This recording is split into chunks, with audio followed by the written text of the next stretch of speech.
Hello, hello, and a very warm welcome. This is another edition of the Coaching Hour podcast. My name is Paul Rotherham. It's a great pleasure to welcome you.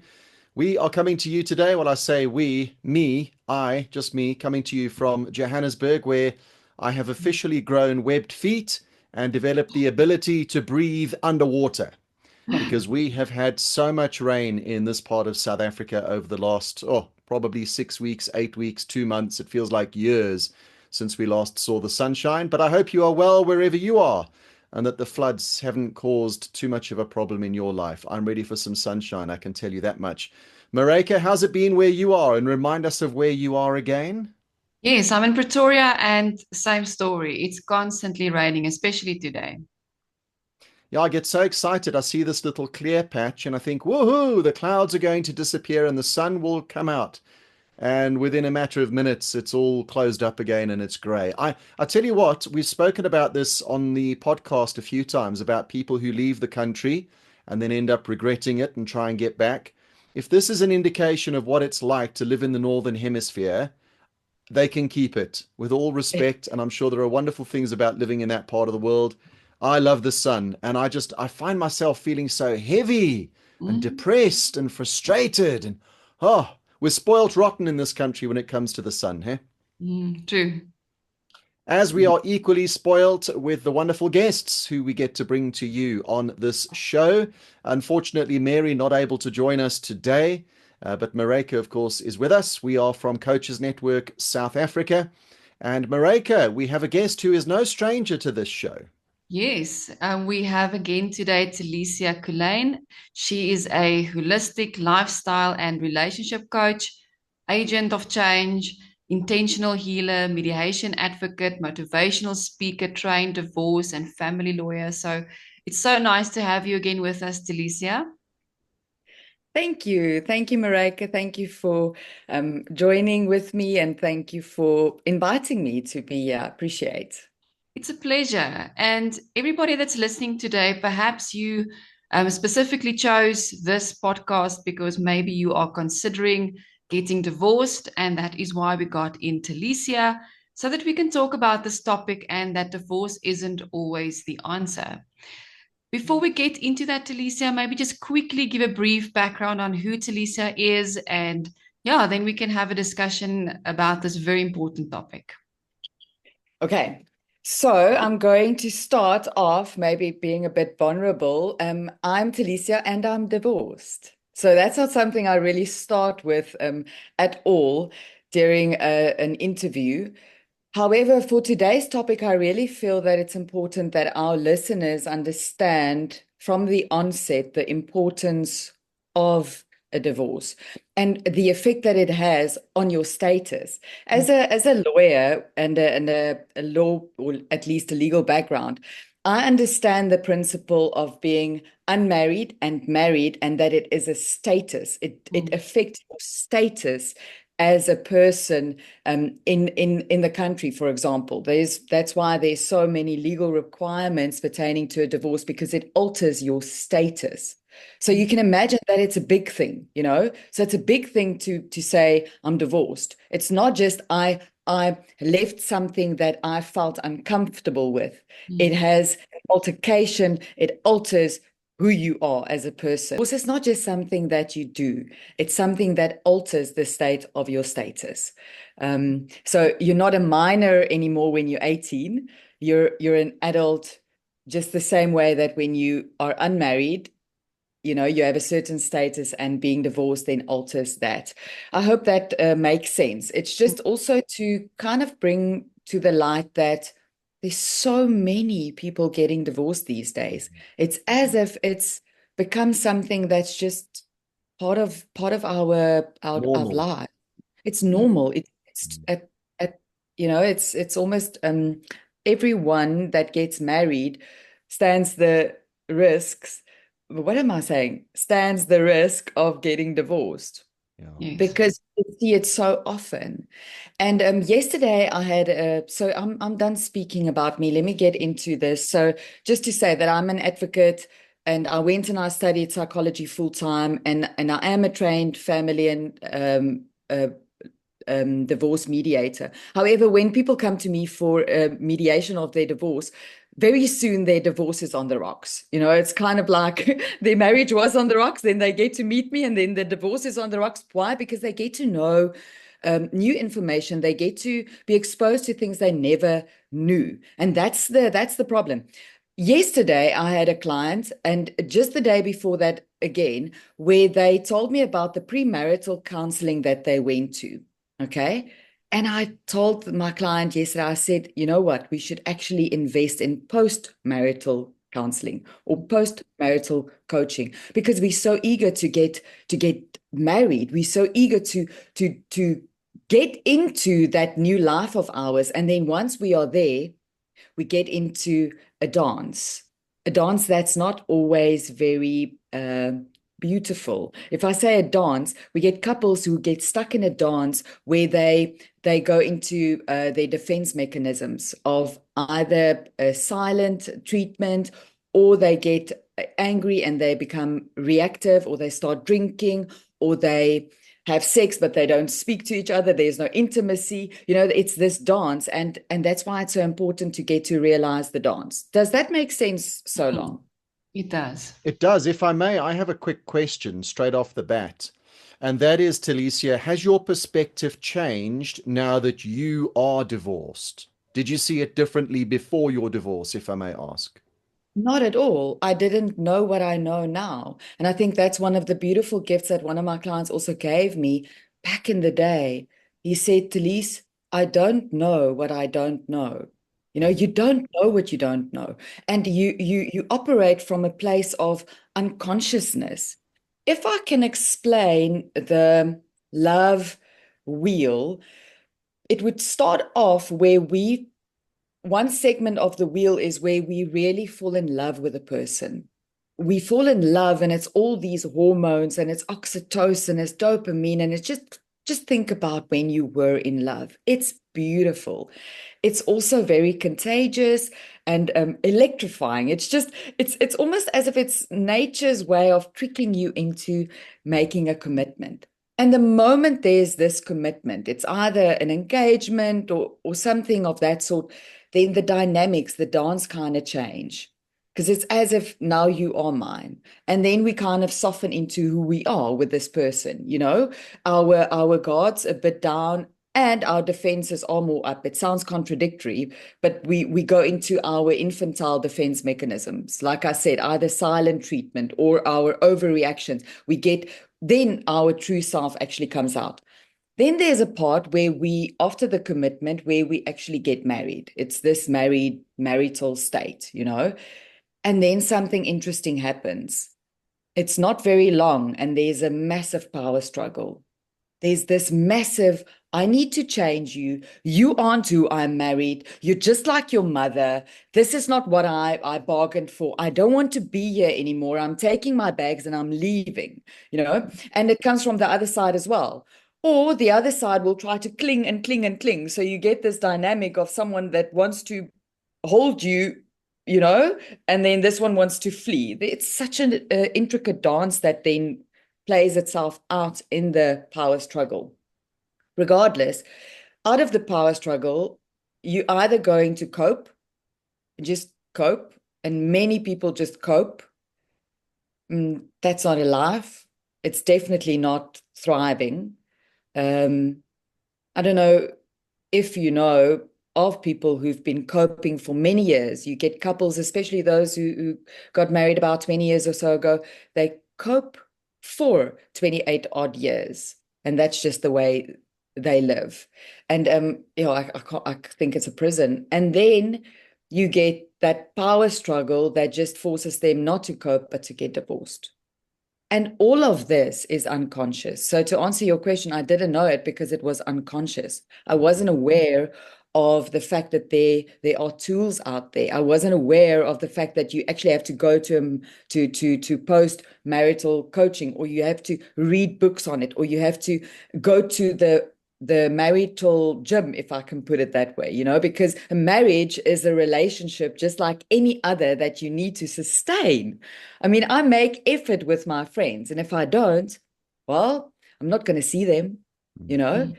So we have this notion that the other party is responsible for what is being created, and that's not the case. In fact, we need to become aware of the fact that we are an accomplice of that which we are creating, and often we are an accomplice of that which we complain about. Okay? So 100%. I actually 100%, right? So I actually went and I looked in the dictionary. Can you believe this? Very small, so cute. It's not my phone. Normally I'd go on my phone, but an accomplice is it's a person who helps another to do wrong or to commit a crime. Look at yourself as an accomplice of that which you're complaining about, because we often go and we complain that this person who we are married to is the one that's wrong. Meanwhile, you are co-creating a space that's not conducive. As somebody who obviously is involved in this as a profession, I would love to hear from you, and it doesn't need to be 100% accurate, but I would love to hear the statistics in terms of how many people are able to work at their marriages and not get divorced. I once read something that I thought was in many ways so true, that marriage, or let's remove the concept of marriage, being together with someone and having all of these wonderful hormones and dopamine and feeling good, it lasts just long enough for you to procreate. And that this Yes, is a basic design in human beings, is that long before the concept of wonderful bridal parties and marriages and ceremonies, we were yes, actually here to procreate. And so those good feelings last long enough for you to literally make a baby, and then it yes, starts wearing off. And yes, sadly, I do think that there's some truth in that. Not that I think we are the barbaric animals that we used to be, but at the core, the human being is still the human being. But it would be yeah. interesting to hear from you, Tilesia, how long it normally is before these couples get into this trouble zone, because I remember reading somewhere of the 7-year itch as well. Yeah, there's very much truth in the 7-year itch, definitely, and then also, like I stated, it's everything is going well, and you have these happy hormones until there's a kind of a commitment. It's either an engagement or we move in together, or the psychiatrist I used to work with, her husband, he was a I don't know what is a dominee in English really. A pastor, He wasn't a pastor, he was more a dominee. So yeah, it's almost the same. So he said, don't eat wedding cake. The moment you eat wedding cake, it's tickets, because then there's this power struggle that just gets sparked. I know it's a joke. However, it just shows you how we go into a ceremony of a wedding with the idea, with all these blinkers in our eyes and the idea of happily forever after. And it's moments later, or a few years, 2 years or so, or when the first baby arrives, or like you said, the 7-year itch. So I can't really say the time. I just know it has to do with that commitment part. Like you said, we so very much in love, and it's a way in which life gets us to a place of procreation. Or like I said, love has an agenda, and it will definitely make you blind so that you can fall in love with this person and actually get married. Because let me tell you this, if you knew what you knew when the power struggle exists, you will not get married. You won't. I mean, I don't know if you guys have ever fought with your partner, but in that moment and during that period after it where you haven't really reconnected yet, it's horrible. It's really Mm. horrible, and it's painful. It's so painful. Stephen Carter, in this book, Getting to Commitment, wrote, where he said, um, the rush is so intense that the man continues forward. Okay, he says that, and before you can say disastrous breakup, the couple is involved in the mismatch from hell. It Hmm. really feels like that. It feels like a mismatch from hell when you're in this power struggle. So think about this. If you knew what you know after the wedding, and during that power struggle, you wouldn't have deliberately, consciously married this person. So it's really life's agenda to kind of get us um, to marry and to procreate. It makes sense, right? Mm. It, It it does. sounds, though, as if this is the norm. And at the beginning of this podcast, you use the expression the norm, as in people getting divorced. But this is a wonderful opportunity for you while you're watching this and listening to this to comment and let us know, is this what every married couple goes through? Or are there those exceptions? And I'm not talking about the Instagram and TikTok and Facebook pictures where 20 years later you're looking at this beautiful couple who are happily in love and they're on the island of Mauritius drinking cocktails and everything's perfect. Meanwhile, those who are closest to that couple know damn well that that's not reality at all. Uh, does does married bliss actually exist? And I say that as a man who is generally very happy in my marriage, I must be honest. Um, do I have any regrets in marrying Zena? No, I don't. Are there things that could be better? Absolutely. But do I regret it or look back and think, oh my goodness, no, I've married somebody who I don't want to be with? Definitely not.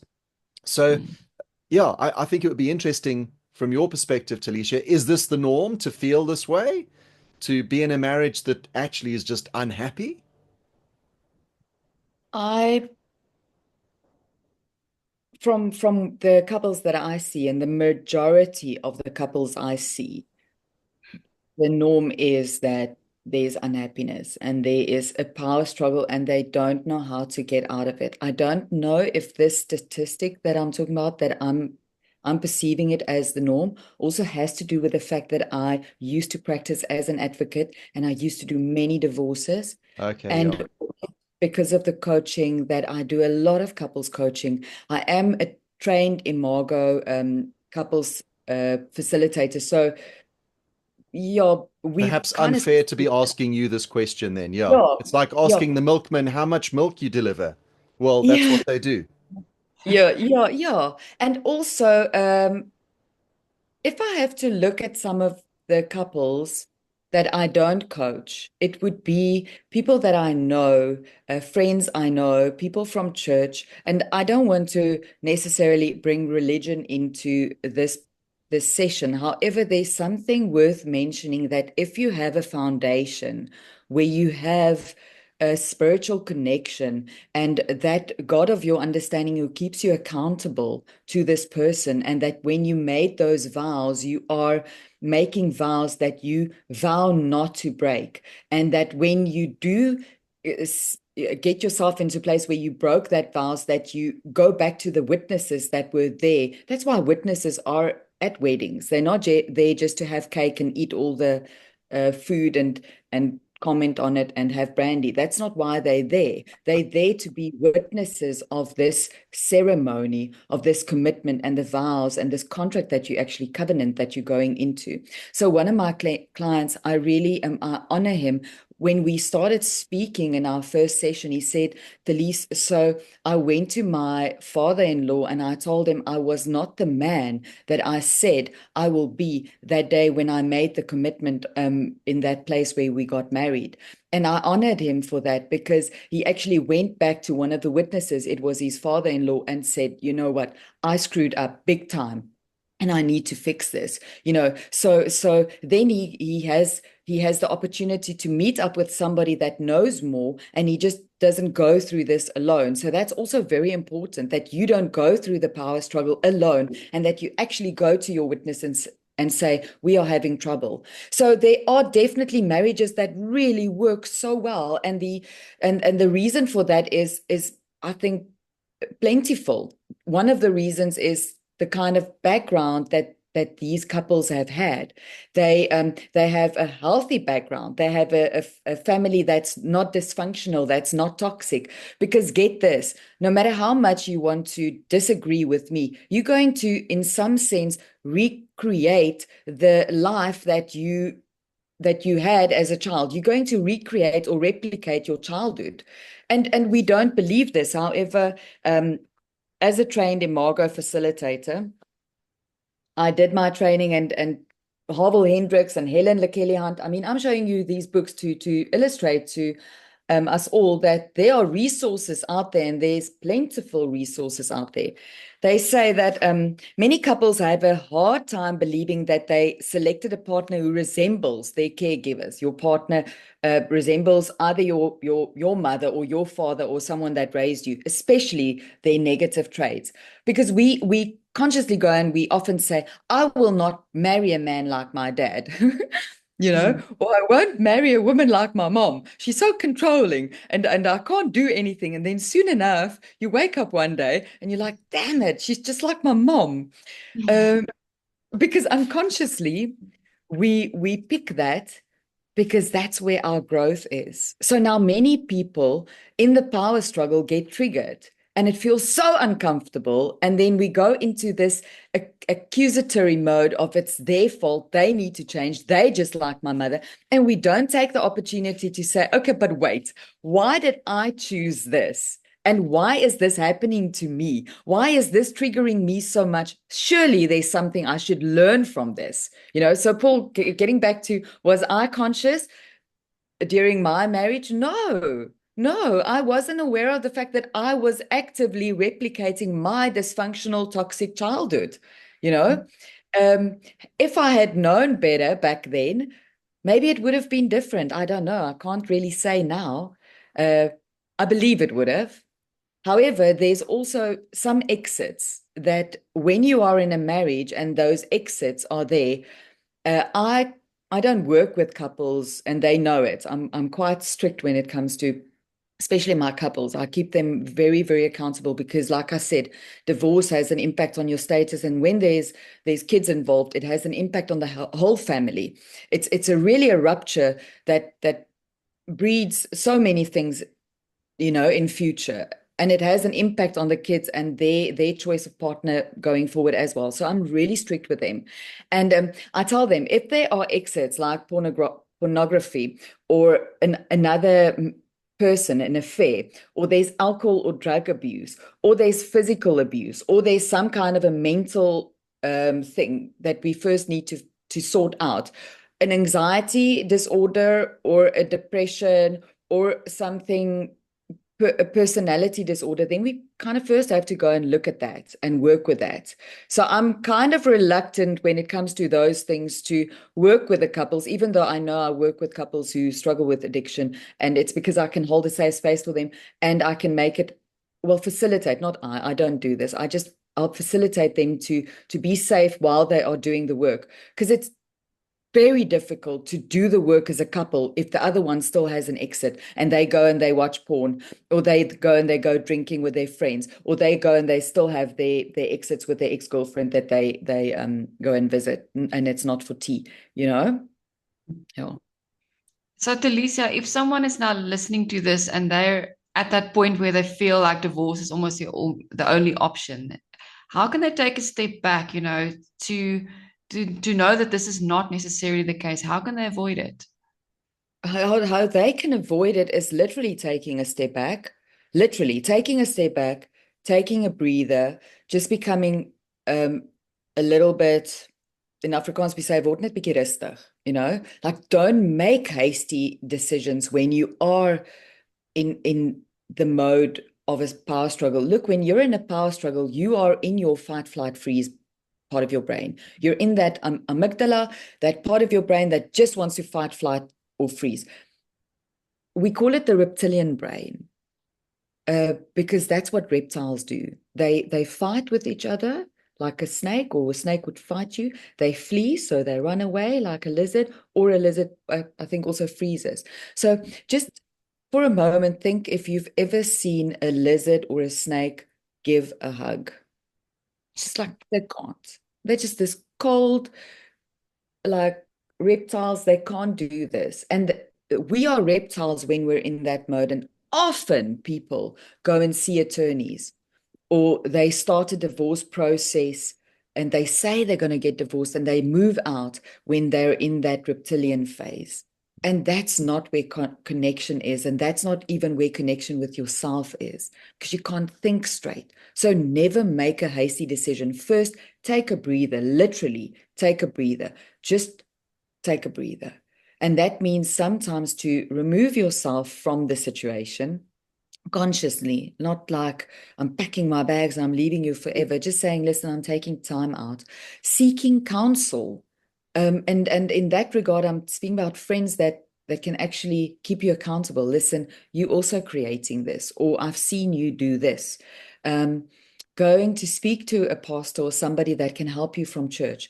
Going to a coach. I have so many people that reach out to me, then they say, listen, we're going through a difficult time. And then I say, well, come and see me. If he or she doesn't want to see me yet, that's fine. At least you starting to do the work. And then how many times would they tell me, I'm so happy that I did this. I'm so happy that now I know better. So go and see a divorce coach if there's something like that, you know, and that would be my answer. Go and seek the resources out there that definitely is out there. Does that make sense? It does. 100%. I think the first step is to actually acknowledge the problem in the first place. And speaking as the only man on this podcast at the moment, I think men, particularly, man versus woman, men are more guilty of pretending that everything is fine and I'm a man and I can handle this and I don't need help and I'm not going to cry. Very often, that's all we want to do is get in our car and bawl our eyes out. But culture is such that we're taught we can't do that, and that's no way for a man to behave. So for me, much like any problem, the acknowledgement of that problem is, I think, really a key step in saying, okay, this is not as it should be. I'm just as much to blame here as my partner, and let's make this work. I think you've honestly got to take that conscious step where I Yes. see it very often with couples where they're in this terrible place, but neither of them has actually had the courage to say, hey, this is seriously broken, but it can be fixed. And a lot of Yes. people just go through this cycle year after year, or Yeah. months become years. And before you know it, you've been with someone who you do love and they love you. Otherwise, I don't believe you'd have got married in the first place. There has to have been something there for you to have connected initially.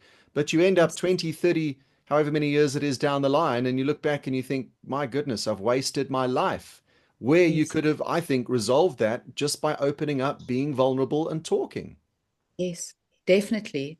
And also talking up early enough in the relationship, because there's a part of us that feels that it will get better. It will get better, you know. Often people also get married with the idea that I will change you, or it will change. And that's insanity. I think it was Albert Einstein, we know, that said if you do the same thing over and over and over expecting different results, you are insane. So that's what many couples do. They do the same thing over and over and over, not taking responsibility, like you said, Paul. And then they end up in this dance that they co-create that's just very toxic and to a large degree also very unsafe for the children. And it doesn't have to be physically unsafe for the children. It can be emotionally, psychologically unsafe for the children. What do I mean by that? If you constantly see two parents who do not show each other love, who are disconnected, who have relational language that looks like and rolling eyes, swearing at each other and throwing things out of frustration. They're not fighting. However, you can pick up something's not right here, and kids pick up on that, and it's very unsafe for them. The best thing and the most valuable thing a mother and a father can give their children is a loving, conducive, conscious relationship, because the space that a mother and a father creates, and if they don't take accountability, this space looks very toxic. And this is the space in which the children grow up. And I often tell my clients, imagine the space between you and your husband or wife is like a sand pit, where your kids play in the play area. You will not want your kids to play in a sand pit that's full of ants and little dragons and snakes and stuff that can bite them and mosquitoes. You don't want that for your kids. You won't ever put them in a sandpit. However, the sandpit, the space where they grow up in, where they play in, is what the mum and dad creates. So there's a huge responsibility on people who do then decide to have children or have children, to do the work, to take accountability and to take responsibility for what they are creating. And you can only do that when you're conscious. And when I believe sometimes when you've had someone a little bit strict to tell you, listen, wake up. Yeah. You are blaming now, you are criticizing now, and you are putting all the judgment on that person. However, you're doing the same thing, just maybe in a different way. Yeah. Quick question here, Tilesia. You've mentioned children, and I know that this cannot be a definitive answer because everyone's situation and circumstance is different. But people who choose to stay together because of the kids, inverted commas, they choose to stick it out. We have these children. We'll just wait until they get out of school, or just wait until they finish college, or wait until they've moved out of the house. What would you have to say to people who are thinking like that? Well, I mean, I think I want to say, I think it's obvious that they are doing themselves a dishonor, and energy doesn't lie. So what I mean with that is that children pick up on this. So you may be thinking that you are doing them a favor by just sticking it out. They pick up on it. And what they then learn is nothing. So nothing in the sense that maybe there's no fighting and they've now made this decision. So they learn nothing about love, and love looks like something. That's ultimately, isn't it why we got married? I mean, it's for love. How many hearts, little hearts, that is the symbol of love, do we see at a wedding? We get married for love. So love is as love does. We need to actively show love. Love has a face. Love has it looks like something. Kids Love need to isn't always pretty, though, is it? love If I'm is really honest, sometimes you have to show love in a way that's uncomfortable or that doesn't look pretty. Love also looks like boundaries. I think that's what you tried to say, and boundaries aren't always comfortable. It doesn't always feel nice. However, it's very safe. So love is sometimes tough as well, pertaining to kids. However, when you asked me about parents who consciously make the decision just to kind of cope, and then get divorced after the kids are out of the house, they pick up on it. Kids aren't stupid. They pick up on what's not here, And the difficulty with this is that then there's these hidden, I almost want to say hidden rules. These, I think I have something here on it. There's family secrets. There's these finer nuances that children pick up on, and then what they do is they recreate this in their marriage going forward, or they may never get to a place of committing or getting into a committed relationship because they can't put their finger on it, but there were these family secrets, mom and dad just sticking it out until we're out of the house. And then it can also place a very big burden on them because now they have to be perfect. They have to do everything right. They have to kind of be okay because everything depends on them and we're doing it for them. It's so unfair, isn't it? Yeah, so unfair. So what I often, from this couples therapy book it's very old, when I studied psychology, we did the genogram. So a genogram is typically like almost a family tree where we look at your father and his father and mother, and we look at your mother and her mother and father, and we look at the patterns that preceded them in their relationship, patterns like divorce, addiction, patterns like psychological mental illnesses, patterns of anger and abuse. So we look at these patterns and then we become aware of the patterns in our family tree, and then couples can actually consciously change that, because you can't change what you're not aware of. You can't. We often have these blind spots. So we look at those patterns, and we also look at rules that's very dysfunctional for a family. Like it's very normal to have rules that after the 8 o'clock news session, I don't know if it's still the same, but then we go to bed, or we don't have chocolates before our meals. Those are normal rules. every family kind of have these abnormal rules that just aren't really helping the family out. These are family secrets, for example. Everything looks okay. A couple I had yesterday, the lady, she said, my family looked perfect on the outside, perfect. However, my mom was so narcissistic and she controlled everything in the house. We couldn't even just be, you know?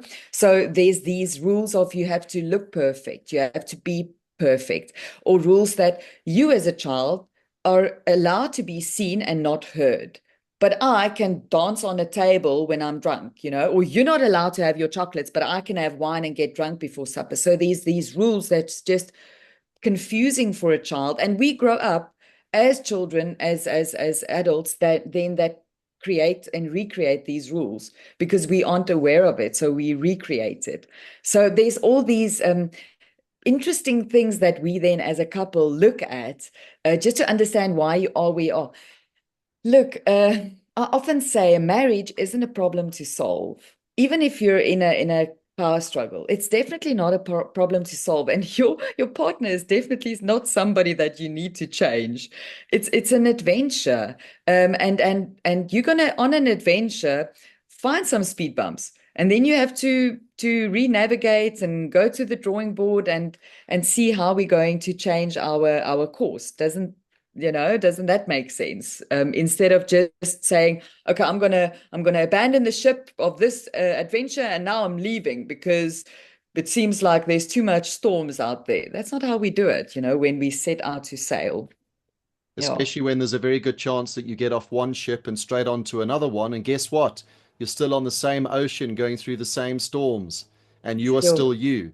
So Yeah. the statistics that show that the second marriages have an even smaller success rate than the first, the third is even less successful. And I think by the time you get to your fourth marriage, you really are wasting your time signing the paper because the chances of that working, unless there's been some sort of massive change in your life, the chances of that working. But for some reason, as humans, we think that the grass is always greener, hey? And that seems to be in many cases, whether it's a job, where we live, the car we're driving, even simple stuff. We look around and anything that looks a little bit better on the surface, we think is going to be much better, and it very seldom is. It's often not the case.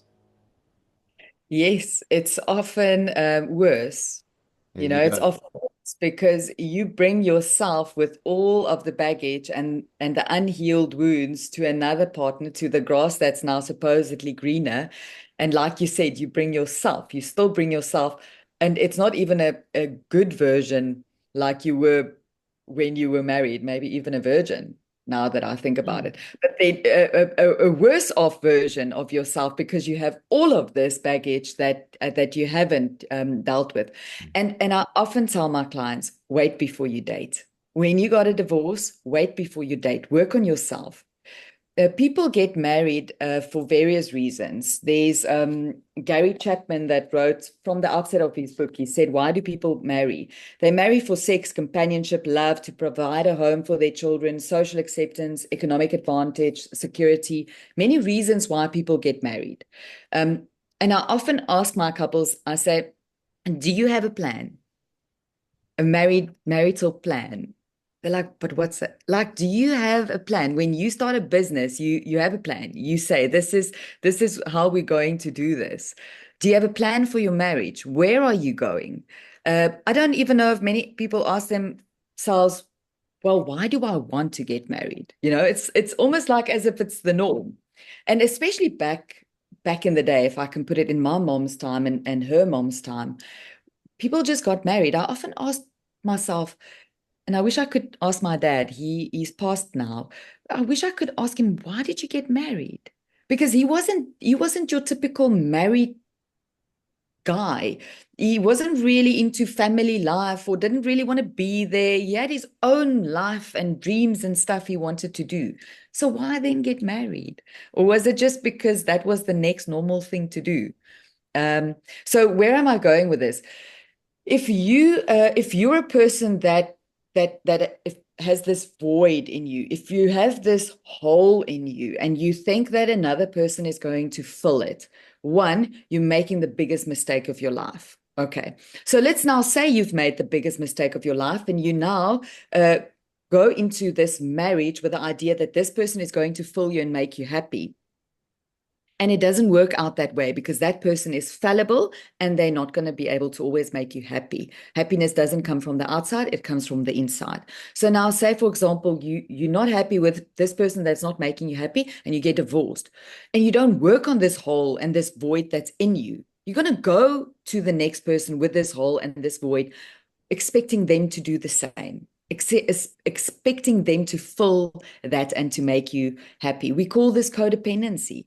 And unless you're not aware of the fact that you're codependent, look, we're all at some point in our lives in a codependent relationship. It can be with a co-worker, it can be with a family member. There's some kind of a codependency. If you don't know the word codependency and you want to go into a new relationship, you're divorced now and you have a new boyfriend or girlfriend, just go and look up codependency. Go and YouTube it.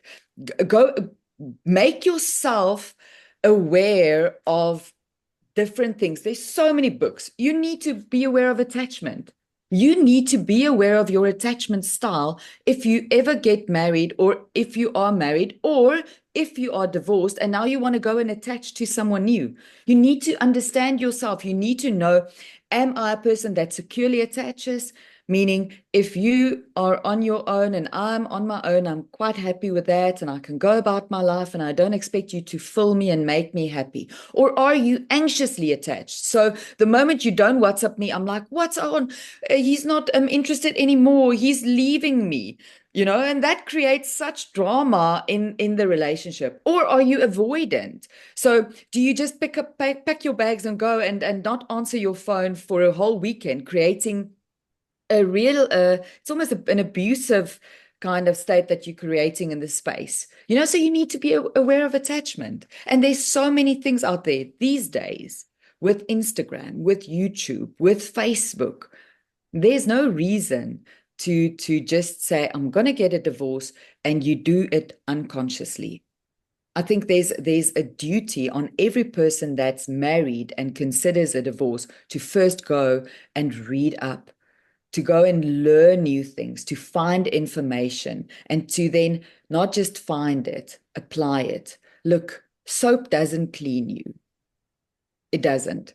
Applying the soap, washing with the soap, that cleans you, So you can have all the knowledge that let's say that I have. However, if you don't apply it, it's not going to work. Yeah. Meaningless.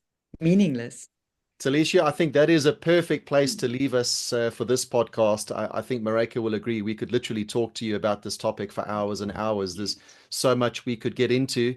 And I'm pretty certain there'll be many people who have watched this or listened to it who resonate with everything that you've said, because so much of what you've said I've resonated with. And I think that just goes to show that we're pretty much all in the same place, even though it might not appear that way. What we will do is put the details, your contact details, am I correct, Marika, in the comment section and description of this? Yes, we'll do that. Wonderful. So that people can reach out to you. I think it's fantastic that you're doing the good work that you are, Tilesia, and hopefully saving many marriages. I'm sure that the statistics are good, that hopefully after spending time with you, the couples who come in wanting to go to war actually leave your door together, united, happy, and living a long and prosperous life together. I really hope that's what the statistics are. Yes, definitely is. They do hard work, and I'm very hard on them. So thank you for that. Wonderful. It's been a pleasure having you on this podcast. As I say, we'll leave it there for the sake of time. Marika, thank you very much. As always, you can comment and like and subscribe. And we do look forward to having you along for the ride when we bring you the next edition of the Coaching Hour. Bye-bye for now.